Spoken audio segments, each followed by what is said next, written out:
Okay, so you're a business owner and you're looking for capital for your business. You've stumbled across this world of merchant cash advance, and you've already realized that there are dozens of companies that provide this type of financing, each of them having several different options, and it's enough information to cause a lot of frustration, a lot of confusion, but most importantly, it can make this process more expensive than it needs to be. Hi, my name's Todd Taskey. I'm a principal with Potomac Business Capital, and we are the largest completely independent consulting firm in the merchant cash advance business. While we represent just about every large company in this industry, we do not work for any of those companies. We actually work for you. Our job is to help you get the capital that you need at the best rates and terms that are available. It's our unique understanding of this business and the fact that we work with many of the largest players in this industry that I'm going to try to share with you in this video. Hopefully the information you get here will help the process be easier, less frustrating, and more successful for you. So with that in mind, let's take a look at some of the basics. Okay, let's talk about the industry players. If you've done any research online, it appears as though there's dozens and dozens of companies that provide this type of financing. The reality, though, is that there are 6 major companies that are probably responsible for about 90% of all the funding that happens in this industry. A lot of the people you've seen online are simply resellers for the same money. We actually worked with a client about a month ago and had done hours of his own research, gotten 3 quotes, and complained to me that they were identical quotes. When he told me who he got his information from, I explained to him that those are all resellers from one funding source.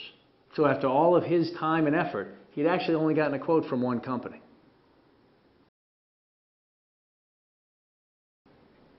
Okay, let's talk about the important information. How much funding can you actually get? To determine how much funding the companies will give you, they're going to use 2 major criteria. Number 1 is going to be your total gross sales. And secondly is going to be your Visa, MasterCard transactions each month. If you want to collect your last 4 or 5 months of Visa, MasterCard statements and give yourself an average, you'll probably qualify for somewhere between 1 and 2 times your monthly Visa, MasterCard transactions. If you've been in business for only a year, you'll probably find yourself at the lower end of that scale. And if you've been in business for less than 6 months, you could probably still get financing, but it's going to be less than 1 times your average Visa, MasterCard sales. Your total gross sales is also going to be a limiting factor to how much funding you'll be able to get.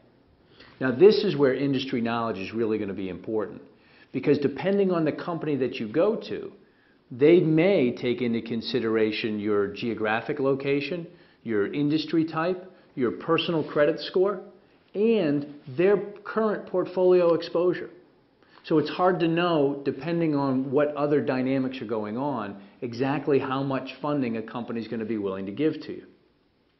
With your credit card average and your total gross sales, anybody that you talk to should be able to give you a fairly good estimate in terms of how much funding you'll be able to get and what the repayment terms would be. I will warn you, though, this is an opportunity for exaggeration from the salesperson that you're talking with. So you'll have many different options, and you can actually have a very good impact on what type of financing you ultimately receive.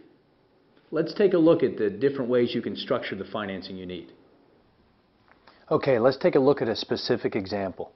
This is a client who called me last month and had the opportunity to expand their business into a local grocery store chain.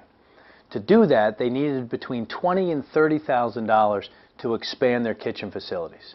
Now, this company has about $600,000 in total annual sales and averages about $20,000 a month in Visa, MasterCard transactions. Let's take a look at what their options were.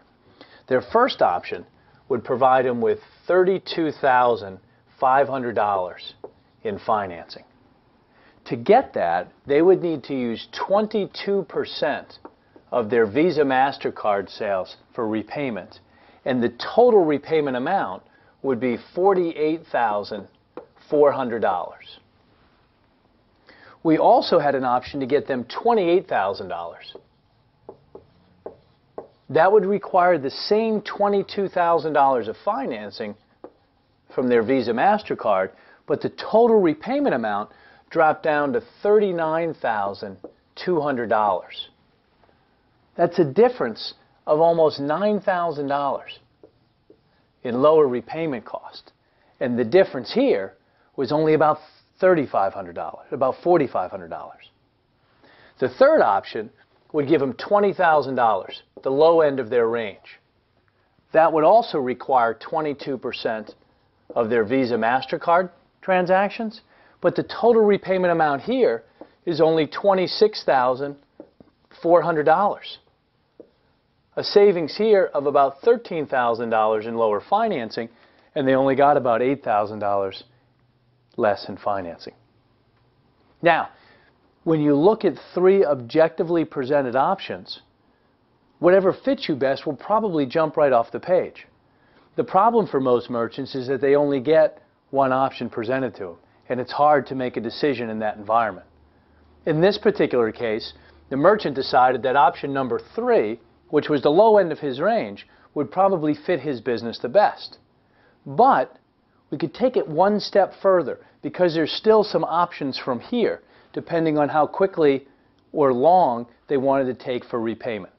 Let's take a look at what those options are. So, we've made the decision that $20,000 is the right funding amount, using 22% of their Visa MasterCard transactions and a total repayment of $26,400. However, I could structure this to lower the impact on the cash flow, which is going to have an increase in the total cost of capital. We can also take a look at doing it the opposite way. So let's consider 3 further options. The first, it's going to use the same $20,000, but in this example, I'm going to take the retrieval percentage up to 25%. Doing so will reduce the total amount of capital paid to $25,600. So we increase the impact on cash flow a little bit, but we're saving a few $100s more. Let's consider taking this the other way. We use the same $20,000, but now instead of 22%, we're going to actually drop this down to 17%. By doing so, the cost of capital will now be $27,400. But I could drop this even further. I could take the same $20,000 and have a repayment that's only 13% of the Visa MasterCard transactions. That, though, is going to increase the total repayment amount to $30,000.